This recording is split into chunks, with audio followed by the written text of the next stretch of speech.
Salam yoldaşlar. Bugündən başlayaraq mən sizə din suallarının, yəni sınaqlarının bir-bir izahını verəcəm. İnşallah ki, bugünkü sınaqdan başlayırıq. Bunun PDF versiyasını biz kanalımızda paylaşacağıq. Oradan sizə göstərəcəm bir-bir sınaqların izahlarını və həm YouTube üzərindən izahını, həm də testin özünü.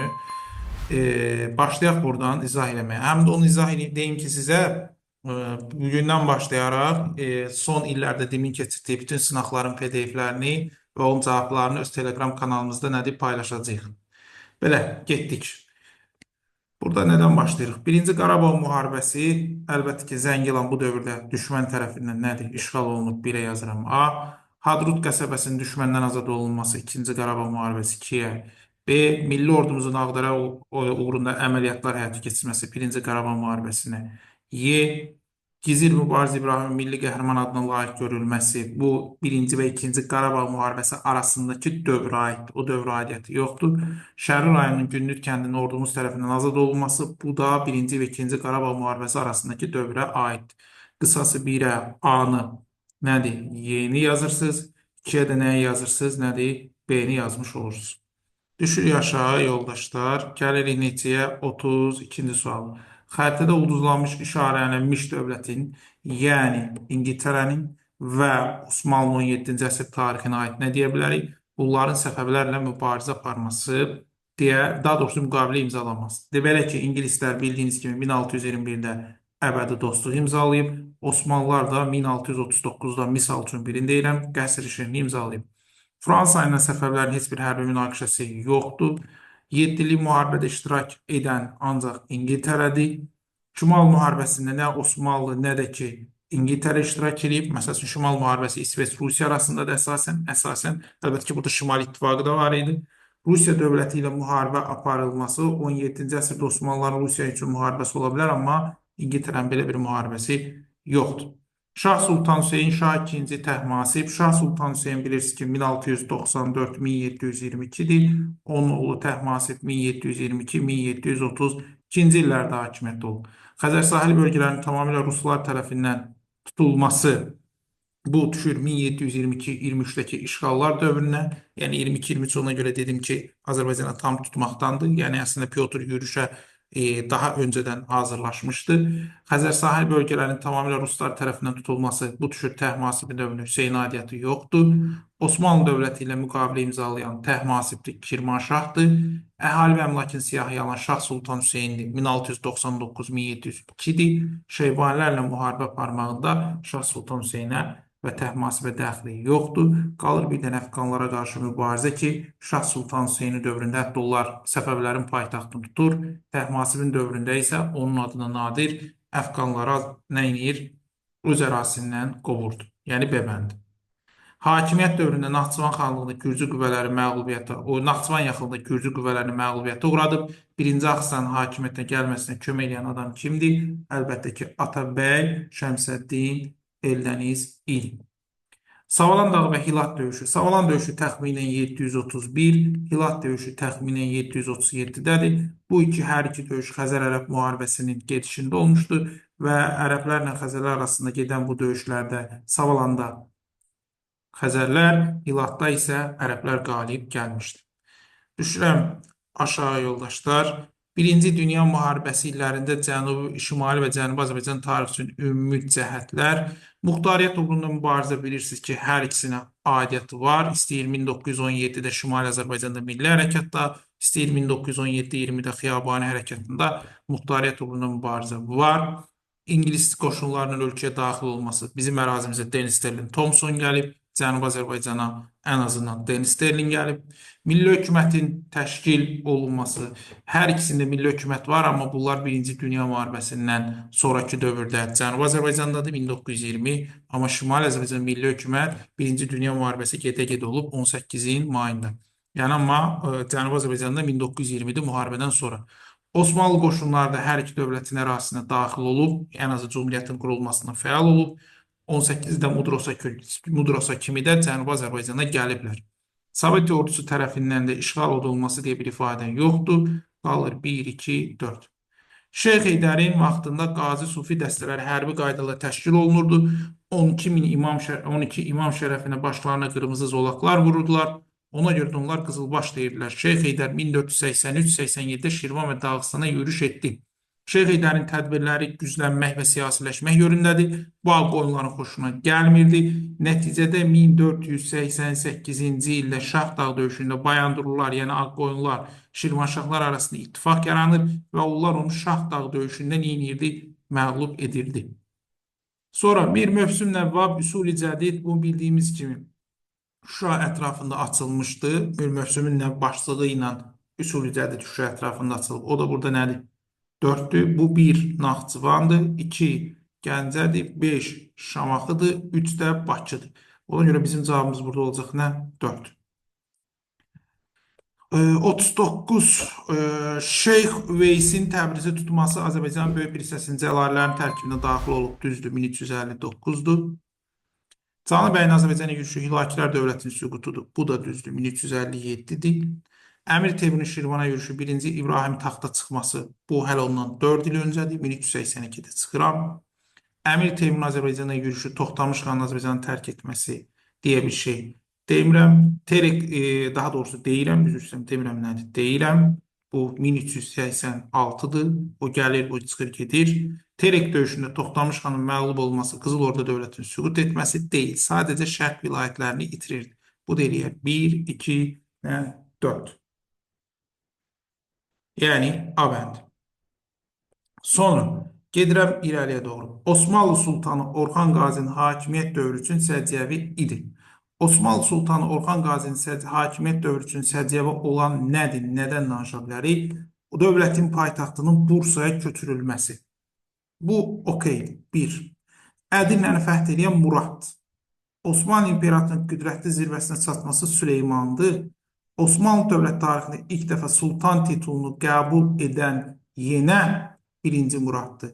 Dövlət ərazisinin inzibat cəhətdən paşalıqlara bölünməsi də Orxan Qazidir. Eləyər 1-5. Yəni, nədir? Y bəndi. Yəni, bu şəkildə bunu deyə bilirik.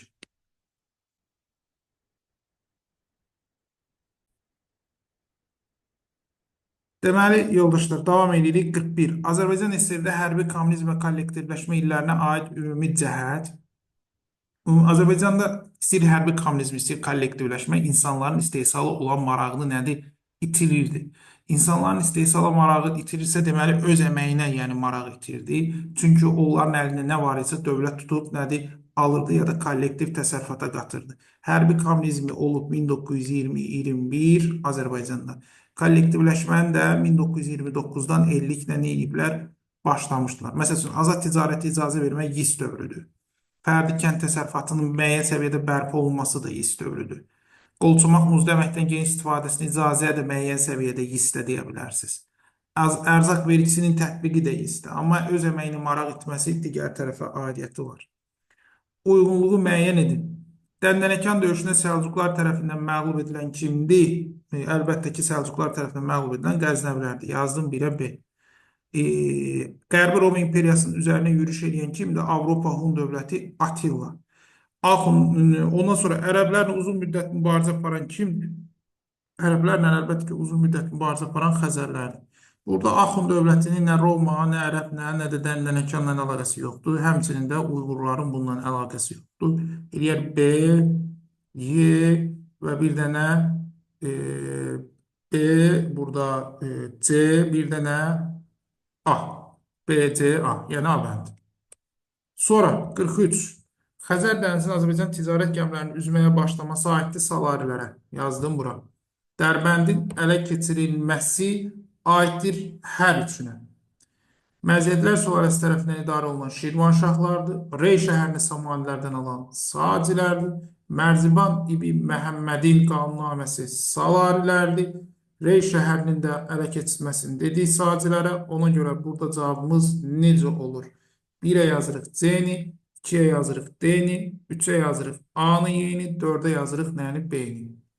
Gedirəm irəliyə. Manna dövlətinin ictimai dövlət quruluşu. Birinci onu xatırladım ki, Xalq Cumhuriyyətinə kimi Azərbaycandakı bütün dövlətlər monarxiyadır. Xalq Cumhuriyyətinə kimi qayda və bütün dövlətlər monarxiya olduğuna görə hökmdarların hakimiyyəti xalq cümhuriyyətinə kimi qaydadır, qeyri-məhduddur. 2. Manna qədim dövrdə olduğuna qullardır deyən burada feodalizmdən danışmıram. Vilayət hökmdarları tərəfindən təyin olunan canişinlər idarə olunurdu. 8-ci əsrdə hakimiyyət irsənli, əyalət ağsaqqallar şurası təyin edilən canişinlər deyil. Bax, bir də deyirəm, mütləq monarxiyada əyalətləri də hökmdar təyin edir. Bu da eləyər 1, 3, nə? 4. Yəni Yemənd. 19-cu əsrin birinci yarısına aid deyil. 19-un birinci yarısına aid nə deməkdir? Yəni 1801-1850 arası. Qafqaz canişinin yaradılması 1844. Pyotr, ermənilər məskunlaşma 24. Rəhdarın ləğvi 1836. Katolikosluğun ləğvi 1836. Təriqətçi bidəsilər 30. Qalır burada bir dənə nə? B bəndi. Doğru hadisə nəticə əlaqələri müəyyən edin. Hökmdar hakimiyyəti, hakimiyyət uğrunda mübarizə Böyük Hun İmperiyasının iki hissəyə parçalandı. Hakimiyyət uğrunda mübarizə baş verdi. Böyük Hun İmperiyası iki hissəyə parçalandı. Düzdür, bunu götürə bilərik. Eradan əvvəl 58-də. Pinçen şəhəri yaxınındakı döyüşü Xan sülaləsindən eləyib, Sindən eləməyib. Sonra Mehdi Tanhun işğallara başladı. Monqol-Tibet tayfaları tabe edildi. Bu da düzdür. Ona görə avtomatik 1-3 olur. Teomanın fasiləsiz yürüşləri xana deyil, sinədir. Yəni, o xan sülaləsini görməyib deyən 4-ü götürə bilmərsiniz.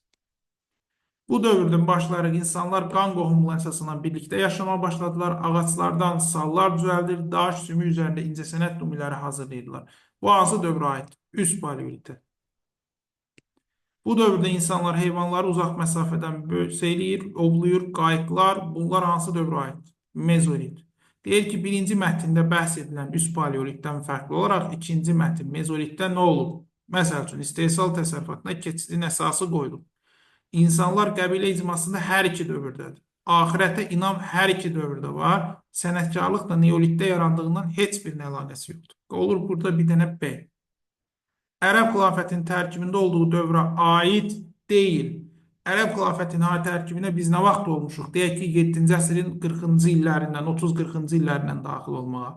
Və burada bir dənə məsələ konkret gözə batır ki, Dastakert. Dastakert Sasanilərin dövründə irsi torpaq mülkiyyətdir. Yəni, bunun alternativi ərəblərdə mülkdür.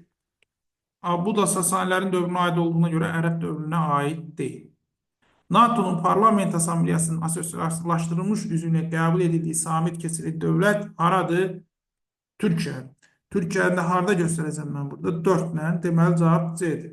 Burada 5 Rumıniyadır, 3 Finlandiyadır, 2 Almaniyadır, 1 də Fransadır. Aralıq dənizində ticarəti Venesiya geniyi ona görə itirdi ki, 4-cü səlib yürüyüşü zamanı səlibçilər Venesiyanın da təhriki ilə Konstantinopolu qarət etdilər 4-cü yürüyüşdə və orada hətta Latin imperiyası yaratdılar. Və bununla da Bizans xaççılar tərəfindən məğlub edildiyinə görə, qarət olunduğuna görə çöküldü. 20-60-cı illər tarixinə aid oxşar cəhət. ABŞ-dan maliyyə yardımını 20-ci illərdə almayıblar. Hərbi çevriliş 60-cı illərdən başlayıblar. NATO zaten hələ 49-da yarandığına görə bu olmur. Aqrar islahatı 20-ci illərdə nəzərə alsaz da 60-cı illərdə hər hansı bir aqrar islahatı yoxdur. Amma Türkiyənin ilk konstitusiyası 1924, ikincisini də biz gördüyümüz 61-də olduğuna görə bu onlar oxşar. Ali Monqol canişinləri dövrü dediyimiz 1239-1200 neçənci illərdə 56-58-ci illərdir. Və bu illərdə yerli feodallara qarşı Monqollar aqressiv siyasət yeridirdi və onların bütün torpaq və mülkiyyətlərini əlindən almağa çalışırdılar. Yəni, yerli feodalları köçəri Monqollardan asıllığını gücləndirirlər. Yəni, cavab olar A. İkinci Rus-Qazar müharibəsindən fərqli olaraq birinci Rus-Qazar müharibəsi dövründə. İkinci Rus-Qazar nə vaxtdır? 1826-1828. Birinci Rus-Qazar nə vaxtdır? Birinci Rus-Qazar müharibəsi də baş verəcəkdir 1804-13. Qarabağ xanlığında xan idarə üsulunun saxlanması. Qarabağ xanlığında xan idarə üsulunun saxlanıb 1826-ya kimi, müharibəyə kimi. Deməli, bu birinci Rus-Qazar müharibəsində nədir? Var, amma ikinci Rus-Qazarda yox. Müəyyən müddət Gəncə xan hakiminin bərpa edilməsi bu 2-ci Rus-Qacar müharibəsində olub. Qısa müddətdir. Bunu onda silirəm. Əyalətlərin komendant tərəfindən idarə olunması istəyir 1, istəyir də 2-ci Rus-Qacar müharibəsi dövründə hansı xanlıq ləğv edilibsə orada komendant var. Deməli, ikisinin dövründə də komendantlıq var. Məsəl üçün, Gəncədə 1804-də, məsəl üçün, 2-ci Rus-Qacar müharibəsi dövründə də artıq ləğv edilmiş ərazilərdə nə var idi? Komendant var idi. Məsəl üçün, Qarabağda, Şəkidə. Qubada yerli bəylərdən ibarət əyalət şurası bu 1806-10-dur. Bu 2-ci Rus-Qacar müharibəsi dövründə olub. Bir sıra Azərbaycan xanlarının Rusiya tərəfindən işğal edilməsi hər ikisi dövründə olub. Ona görə qalır cavab 1 ilə 4. Gedirəm yuxarıya. Azərbaycan Xalq Cumhuriyyətinə aid hadisələrin xronologiyası. Naxçıvan general qubernatorluğumuz yaranıb 19 fevralı. Hökumətin Gəncədən Bakıya köçməsi 1918-ci ildə iyun ayında deyirəm, üzr istəyirəm, sentyabr ayında. Batum müqaviləsi 1918-in iyun ayında. Hərbi Müdafiə Paktında imzalanması Gürcüstandan 19 iyun ayında. Biz nə edəcəyik burada? Yazacağıq 3'ü, ondan sonra 2'ni, burada 2'ni, sonra nə? 1'i, sonra da 4'ü. Klasik feodalizmi yoldaşlar 11-15-ci əsrlərə əhatə edir. Bizans imperiyasının yaranması 4-cü əsrdir. Frank imperiyasının yaranması imperiya kimi 8-9-cu əsrdir. Qalır burada 2, 3 və salam. Doğru cavabımız olur 2, 3. Niyə Böyük Moğolu götürmədim deyəsiniz? Çünki o da 1526-da yaranıb son feodalizmdən. 1206-da yaranan Dehli, 1370-də yaranan Teymuri. Şimali Azərbaycanda komendant idarə üsulu 1842-dir. Qafqaz canişinliyi dövrü 1844-dən 83-ə 1-dir. 1905-dən 1917-yə kimi də 1-dir. Rusiya müstəmləkə əleyhinə üsyanlar hər ikisində olub. Məsəl üçün 30-cu illər üsyanı burada olub. Zaqatala üsyanı canişinlik dövründə də 60-dadır. Amma burada fərq deyil. İrəvan quberniyasının yaradılması 1849-dur. Və bu Türk canişinliyin dövründə. Deməli, bir fakt. Şəriət məhkəmələri hər ikisində var. Sahibkar kəndlərin mülkədar tabisi adı verilib 46-da canişinlik dövrüdür. Dövlət kəndlərin köç hüququ da 1853-ə kimi mövcuddur. Bu da demək ki, komendant dövründə də mövcuddur. Deməli, burada bir fərq nədir? Yoxdur. Cavab olar 2 ilə 4. 1905, bu 1905-də 1-ci Rus-Qacar, bu başlayaq buradan lapardıcılıqla gedək. Amurun sol sahil ərazilərini Rusiya özünə qatıb Ayqul müqaviləsi ilə 2-yə yazıram B-ni. 1-ci Rus inqilabı başlayıb 1905, 1-ə yazıram nədir? B-ni. Üzr istəyirəm, burada B yerinə A-nı yazırıq. Yəni 2-yə A-nı, 1-ə B-ni. Məhkəmə islahatının keçirilməsi 1800, deyək ki, 40'larda, 60'larda olub deyən götürmürəm. Qafqaz canişinliyi bayaq da dediyimiz kimi 1844'də yaranıb D-ni. Şimali Qafqazın işğalının başa çatdırılması da 1864 olduğuna görə heç birinə yazmır. Bu islahatı, yəni Xalq Tribunu, Qayqıraqın islahatlarını oxuyuruq. Yəni bu dövrdə bunun tədbirləri. Deyir ki, idarəçilik nə idi? Tiber qıraqla Qayın islahatları 133-123'dür. Bu da gedib düşür nə dövrünə? Respublika dövrünə. Yazıram bura Respublika. Bildiyimiz kimi Respublika eradan əvvəl 509-dan eradan əvvəl 27'yə kimidir. Qəbul edilmiş aqrar qanunu əsasən yoxsul və varlarla bağlı nə oldu? Birinci oldu ki, varların torpağına məhdudiyyət qoyuldu. 1. 2. Artıq torpaqlar kəndlərə paylandı. Kəndlərin də bu torpağı satması və yaxud varların da bunu almasına qadağa qoyuldu. Və bir də bunu da əlavə yaza bilərsiniz ki, bu islahat senatda yox, xalq yığıncağında qəbul. Sonra nə gəlir? Deyir ki, tarixi bilikləriniz əsasən qıraqın öldürülməsinə aqrasiya nəticəsi nə oldu? İslahat yarımçıq dayandırıldı. Kəndlərin yeni ağalara torpağı satması davam edildi. Onun verdiyi bütün qərarlar ləğv edildi. Bu şəkildə. Gördüyünüz sınaq səviyyəsində qəbul düşsə, ümumiyyətlə asandır yoldaşlar. Ümumiyyətlə həqiqətən asandır. İndən belə bütün kanalımızda daimi bu tip sınaqları sizə paylaşacağıq. Həftədə 2 dənə sınaq paylaşmağı nəzərdə tuturuq. Gücümüz çatdıqca onların YouTube'da izahını ya da ki şablon cavablarını sizə atacağıq. Siz də baxıb ondan faydalanarsınız. Bizə bu abunə olaraq, bizim videoları paylaşaraq da bizə dəstək olmağı unutmayın.